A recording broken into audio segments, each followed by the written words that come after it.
Fretan moving up behind Viniam Gamay. Gamay leading at this time. Here comes Groenewegen in the middle as well. Fretan, Groenewegen, Vinny Gamay takes it. ዓለምና ከመይ ወዓለት ኣብ ድምፂ ኢንቴግሪቲ ዲሲ ተወልደ ወልደ ገብርኤል ከመይ ኣምሲኹም ሎሚ ፕሬዚደንት ደይ እዩ ኣብዚ ኣብ ኣሜሪካ መዓልቲ ፕሬዚደንት ተባሂሉ ዝበዓል ሃገራዊ በዓል እዩ መንግስታዊ ትካላትን ባንክታትን ከምኡውን ኣብያተ ፖስታ ዕፅዋትን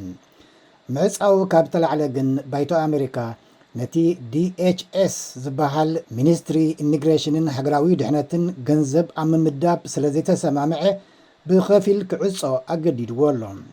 እቲ ምስሕሓብ ዝመጽእ ዘሎ ሓለውቲ ዶብን ኢሚግሬሽንን ኣብ ልዕሊ ስደተኛታት ዝወስድዎ ዘለው ናይ ምእሳርን ምጥራዝን ስጉምቲ ምዃኑ ይፍለጥ ብፍላይ ዴሞክራት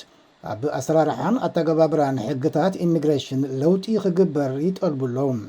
ሪፐብሊካን ድማ ጠለባት ዴሞክራት ንተልእኮ ተግባር ኢሚግሬሽን ኣይስ ከይጎድእ ይሰግኡ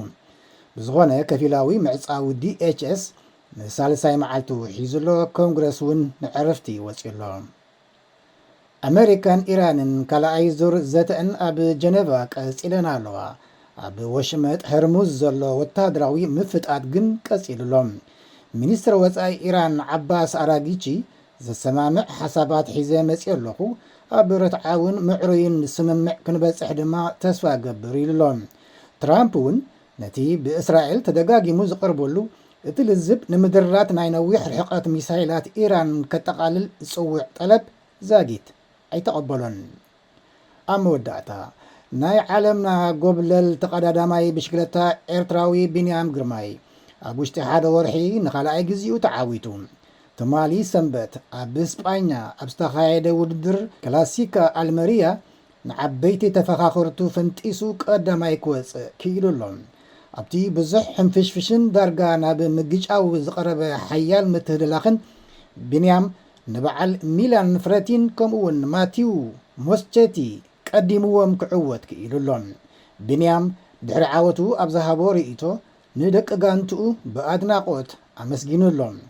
ዝሓለፈ ለካቲት 4 እውን ኣብ መኽፈቲ መድረኽ ቮልታ ኮሚኒታ ቫለንሲያ ቀዳማይ ብምውፃእ ንጋንትኡ NSN ከምኡውን ንሃገሩ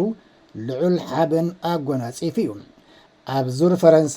ንዓለም ብፍላይ ድማ ንጸሊም ኣፍሪቃ ታሪክ ዘመዝገበ ኤርትራዊ ቢንያም ግርማይ ዓለምና ከመይ ወዓለት Milan Fretan moving up behind Viniam Gamay. Gamay leading at this time. Here comes Groenewegen in the middle as well. Fretan, Groenewegen, Vinny Gamay takes it. A second win this season for the Eritrean superstar.